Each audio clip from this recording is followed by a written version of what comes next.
All right. Mothers, one of the few people that we spend most of our time with since we are born. Mothers give us love, support, and teach us a few or a couple things. My mother, who has been one of the most influential figures in my life, has not only taught me a lot of basic life skills, but she has also taught me a lot of valuable lessons. And I wanted to mention two of the most important lessons she has taught me. One, doing more than the bare minimum. Sure, some of us want to do the bare minimum so we can have more time to do the things we enjoy, or sometimes we're just pure lazy. I admit that I am a victim of being pretty much kind of lazy. Um, in high school and in middle school, when she had access to my grades, she would often see that I have B's, C's, a few A's here and there, and she would ask me, why do I have these grades? She would tell me that I should take pride in good, hard work. And one thing I've noticed with doing the bare minimum, at least what I feel is it just doesn't feel as satisfying to do the best I can. And also I've noticed that when you do more than the bare minimum, the reward is much better. For example, with scholarships, you get a high GPA, you get a high ACT, and the reward is much better. You get more money towards being able to pay your tuition and such. Um, it's really hard for me to apply that lesson as a full-time CNA and a full-time student. I often feel like exhausted, but I know that if I do more than just the bare minimum, that the reward will pay off in the end for my schooling. Another lesson she taught me is that I should take care of myself first before I take care of other people. Ever since I was born, I have always been very empathetic towards other people and always try to help them the best I can. Um, this is nice and all, but it can be mentally draining. And I falsely believed that if I help other people, then my mental health would be better, or I would just be overall happy. And that did not turn out to be the case. My mother would often see me putting my friends before myself, and she would always say, take a break. If you can't take care of yourself, how are you going to take care of other people? I have to remind myself all the time that I need to stop and take care of myself. I can't absorb all this stress and responsibility just helping other my friends, because then I won't be as happy, or I won't have time to do the things I love. It is important to maintain healthy relationships, but that doesn't always mean that you should give up your wellness time just to satisfy their time. So, these two important lessons my mother taught me: taking care of myself first and doing more than a bare minimum. It has changed my life a little bit. I try to apply these lessons every day as much as I can. And I can tell when I apply these lessons that it really does make a positive difference. I'm glad to have my mother as one of the most influential figures in my life, and I wouldn't trade her for any other mother.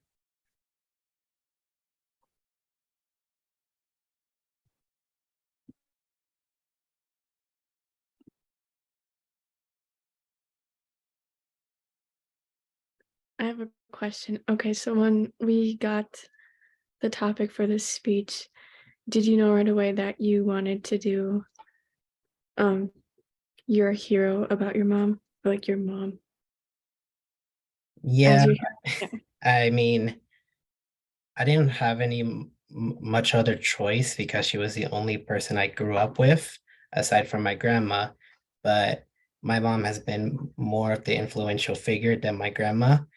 My grandma has taught me a lot about empathy and how it is also beneficial, but my mom has been the one that has been there the most for me and has taught me the most valuable life lessons, and learning how to, survive with these by teaching me a lot of basic life skills. The one that flies through the air wearing a cape and saves the day. Those are the ones I had always seen in the movies, and that is always the first thing that I think of when I think of a hero. However, these stereotypical heroes may be the first thing we think of, but not all heroes wear the capes and save the day. For my hero, I chose my mother, for she is both determined and strong, just as heroes are. The first reason why I chose my mother as a hero is because she is determined. When I was young, my parents got a divorce and she was left with not much, and yet she was determined to make sure that I had a good life. She worked very hard to make sure that I had all the good things that I have, and she powered through even the hardest times to make sure that our lives were as good as they possibly could be. She is also very determined because she got a house all on her own when no one was there to help her. And she made sure that we had the best in life, even though it wasn't that easy. The second reason I chose my mother as my hero is because she is strong. When we went through hard times, she pushed through them to make sure that everything turned out all right, no matter what. Even when it was hard for her, she took most of the burden, if not all of it, to make sure that I didn't have to worry or I didn't have to think about what about my mom. She made sure that everything was okay. She also fought for me no matter what she had to do to get what I needed to make sure that life was good. When things bad happened in my life, she made sure she was there for me and knew that I always had somebody around that I could talk to. My mother did everything in her power to make sure that I have the life that I have, no matter what she had to do. While we may think of the stereotypical hero when we hear the word, one does not have to fit that description to be considered a hero.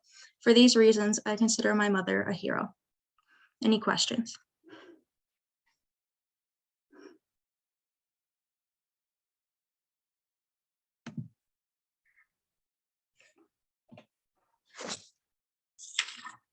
Okay, who wants to go next now? I'll go. Okay.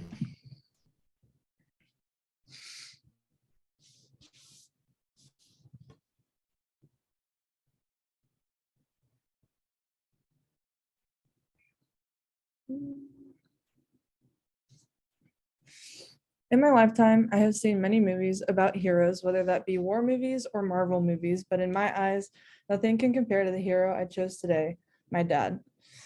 Not only is my dad my best friend, but he is my hero. I have always looked up to him as a role model because he is one of the most selfless people I know. From being an Army war veteran during the 9/11 era to multiple deployments to support war efforts, after he medically retired from the US Army, my dad is the true definition of selfless service. He left the government world in 2013 and he now works in healthcare where he also was part of the rapid response team in New York City during the initial COVID-19 outbreak in 2020. Although I am only 19 years old, my family has had many ups and downs. No matter how many miles separated us, my dad was always there for me. Growing up, my family moved a lot during my dad's job. I was born in 2003, a year and a half after 9/11, and during the height of the war on terrorism. My dad was active duty military in the US Army until I was 2 years old. With that came a lot of hardships, sometimes missing birthdays and holidays. After my dad was medically retired from the Army, he was deployed to Iraq for a year with his civilian job. At this time, I did not realize how much I would miss him until he was gone overseas. We had limited lines of communication back then and would spend what time we were able to on Skype and sending care packages back and forth. For a small child with no concept of time, it was hard not having my dad around all the time. Sorry. My mom helped ease the difficult situation of my dad's deployments and how I was affected as a small child because she explained why my dad had to go overseas. Things didn't click until I was older that my mom was working hard to not only raise me, but also had the burden of worrying if her husband was going to come home. This was a hard time for my mom as well, and she is one of the strongest people that I know. The reason that I talk about my dad's military service is because I'm not only the proud daughter of an American soldier, but I want to put into perspective of what military families go through. My dad finally came home. It was the best feeling to know that he came back to us safely and didn't have to deploy again. My dad was supportive even when working in a highly demanding, stressful career. As I mentioned before in the past speeches, I've played softball for 16 years. Through those years, my dad was and still is one of my biggest supporters. He always found a way to get me to practice his games and additional lessons and training. He did without to facilitate expensive trips all over the country for me to pursue my dreams of being a college softball player. When I'm having a bad day on the field, off the field, with schoolwork, or just with life in general, I know that I can go to my dad to talk to him about anything. I may not always like everything he has to say, but I respect his opinion and know he speaks from experience and real life lessons. My dad has given me the best and most honest pep talks throughout my athletic career, and without the constructive criticism, I don't know if this is where I would be today. Having a dad that also has a passion for the sport you play makes things really interesting. Not only did my dad play softball himself, but he is also one of the biggest competitors I know.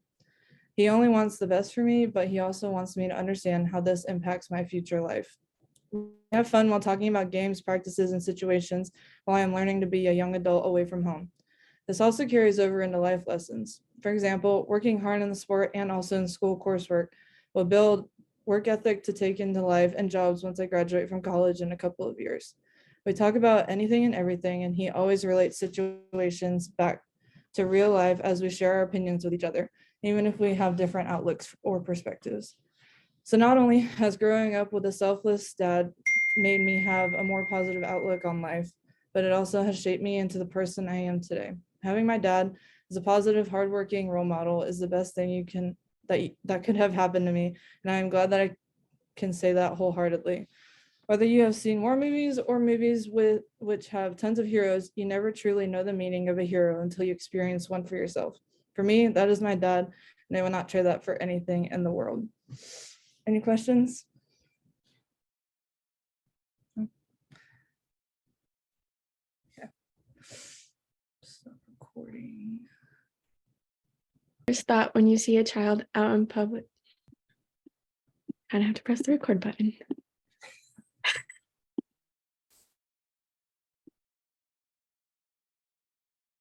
Okay. What is your first thought when you see a child out in public misbehaving? Many people go straight to thinking what kind of parenting is being done. Now, I do understand the sound of a crying and screaming child gets annoying after a little while when you're trying to enjoy your time out in public. But you must realize the parents are trying their best to calm the child down. You must understand here that there is a lot that goes into the child's behavior, such as disabilities, trauma, and the way that the parents use structure with their children. People do not realize or see when they see a child having a tantrum out in public. This should not be our first thought when we see this. Trauma may play a part into why a child may be acting out in public just because of a certain smell, sound, or sight from a traumatic event, such as a sort of abuse, violence, and or loss of a loved one. If you bring your kids out in public and they hear a certain sound, such as another person yelling, the kids might start to cry, yell, or scream, and or start running around just to get away from the sound of the yelling, because the child probably thinks that whoever is yelling at them for whatever the child is doing. Many children who have gone through this tend to act out different in public. Many children who have gone through a lot of traumas at home, they do it to someone else or in school, because there is a lot of children. Wait, I messed up.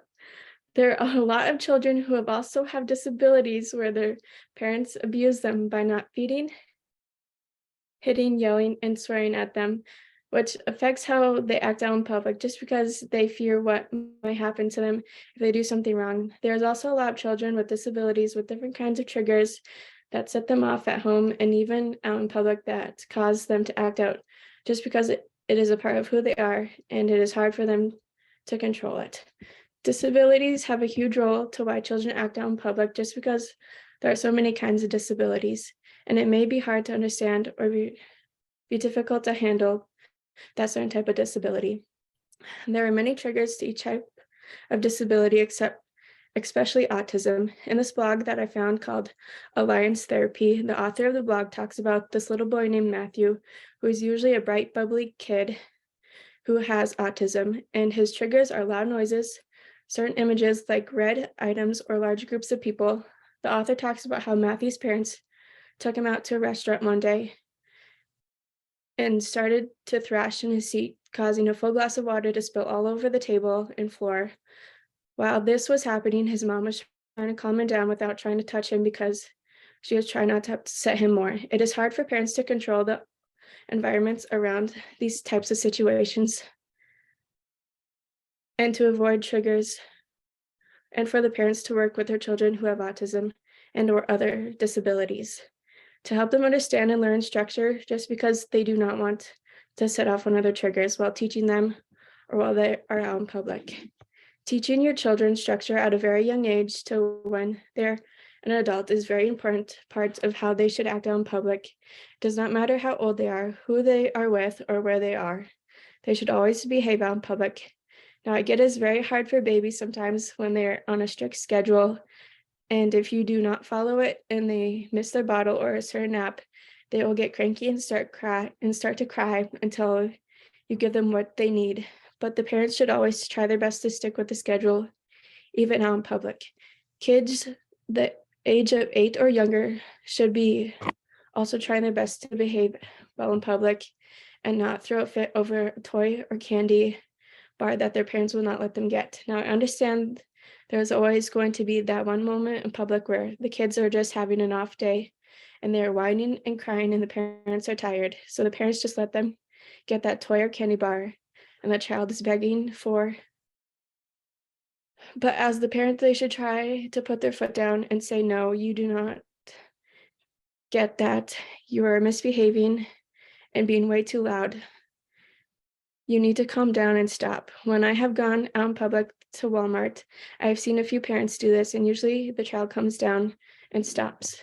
There have also been a few times where the parents just give in to the crying and whining just so that the child will stop and be quiet. It is hard for some parents to keep the structure being taught outside of the house, especially when you're out in public and tempted to give in to things more easily or having it be due to fear of being judged or the way that you parent. It is not always the parent or the child itself. You must think about the life factors that go on at home, mentally and physically, with the child. After hearing this, I hope that you understand that there's a lot more that goes into why a child might be crying and screaming out in public. So the next time that you're out in public, what will be your first thoughts? Will you automatically go into thinking about bad parenting, or are you going to think the child has gone through a traumatic event? Will you think that they have a disability that you do not notice? Or maybe that you're just not understanding the structure that is being taught? Any questions?